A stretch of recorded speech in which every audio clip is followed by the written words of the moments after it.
This is SSPTV News, brought to you by Samsung Productions and the Hazleton Standard Speaker. Coming up, some Labor Day travel advice from PennDOT. Hello everyone, and thank you so much for joining us. I'm Ken Kara with your local information from SSPTV and the Hazleton Standard Speaker.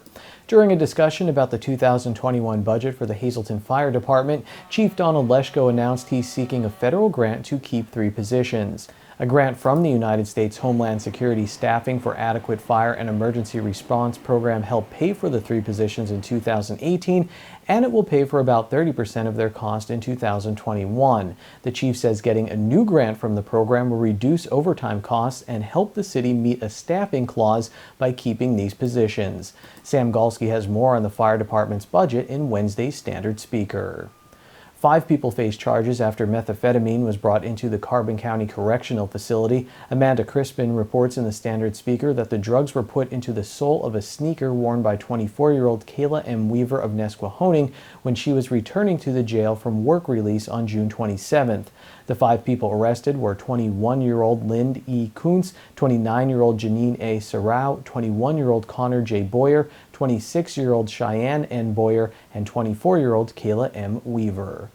The long Labor Day weekend is almost upon us. Here's our Janine Lassant and PennDOT's Michael Toledo with some travel safety tips. When we look at the statistics from years past, and of course 2020 is a unique year, are we noticing more people on the roads, less people on the roads because people are working from home or learning from home? Well, in the beginning, like April and May and March, it was really slow. It started to pick up during the summer. I think people are doing the 1-hour trips or maybe to the Jersey Shore. I still think there's still traffic on the road. We still have to follow the rules of the road. I would think this holiday weekend is going to be busy. The good thing is construction stops on Thursday and doesn't start back up till Tuesday. So they get a little stop from construction work.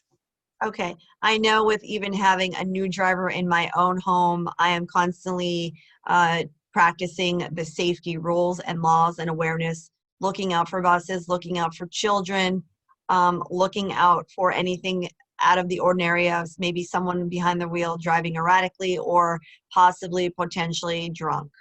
Well, that's aggressive driving, distracted driving. We want people that even if they're partying this weekend, the state police is going to be out there enforcing the DUI laws, and there's zero tolerance for it anymore. And we want the people to drive safe and follow. If you need a designated driver, absolutely have a designated driver.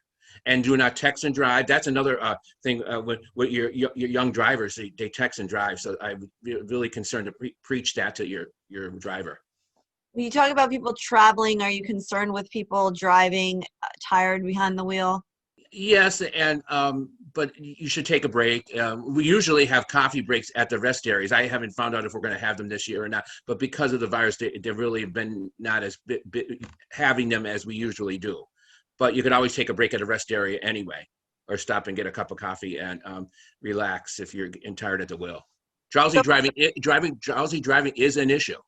And although construction work has halted, we want people aware of these construction zones, that they need to be able to slow down, go slow, and look for objects or people on the roadway. Oh, absolutely. When you're driving through a construction zone, even if there's no one working, you still have to follow the rules of the road, the speed limits and everything. And the fines are doubled during the work zone. So we really want to make sure even if the work zone is not active, you got to follow the rules. We have more people, as at least I've noticed, more people with maybe bicycles or canoes strapped to their vehicles. Talk about that a little bit, about safety with your vehicle and what's on it or what is strapped to it.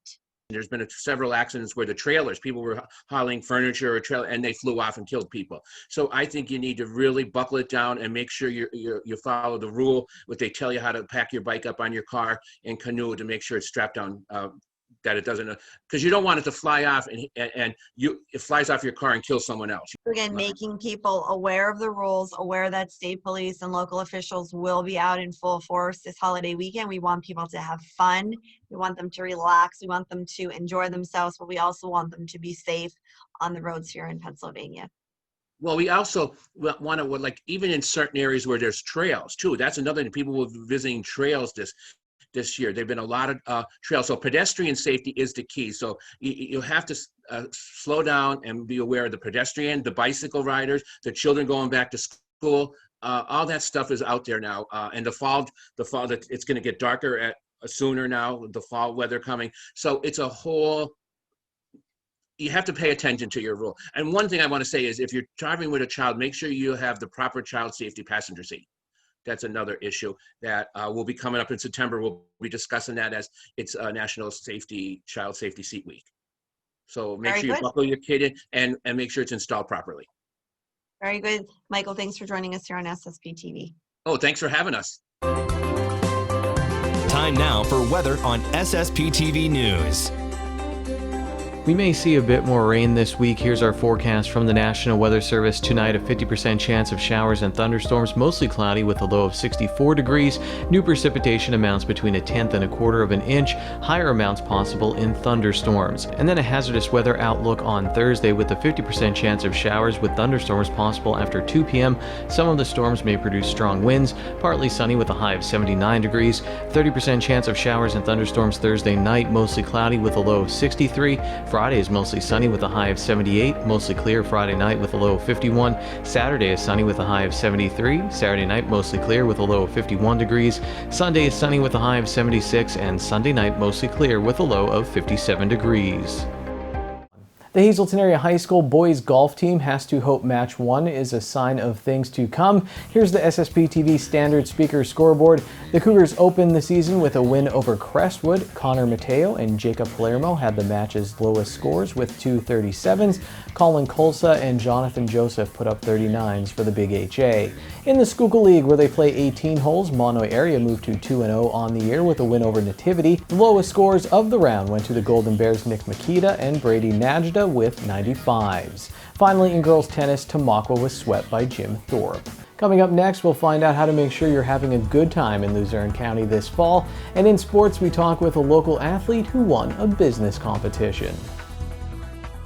The Walk-In Art Center in Schuylkill Haven is hosting a September studio walk this Saturday from 1 p.m. to 4 p.m. Come see the updated facilities and new artists in their new studios. Admission is free. Here's the weekend worship schedule on SSPTV. You can watch the Mass for Inspiration Saturday at 4 p.m. and 6 p.m. and Sunday at 7 a.m., 9 a.m. and 6 p.m. You can also watch anytime at ssptv.com and on our YouTube channel.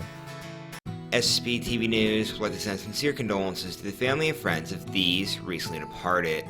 Ivan A. Acevedo, age 28 of Shepton. The Frank J. Bynum Funeral Home will announce their arrangements. John Kravitz, age 76 of Mountaintop. Services will be private under the Desiderio Funeral Home in Mountaintop. Christopher S. Meeks, age 54 of Fountain Hill. A funeral service will be held today at 7 p.m. at the Cantelme Funeral Home in Bethlehem. Friends may call today from 5 to 7 p.m. at the funeral home. And Louis Lou Sebia, age 60 of Plains Township. Services will be announced at a later date. Today's social and obituary report is brought to you by Harmon Funeral Homes and Crematory. Call 570-788-0977 or go to harmonfuneral.com.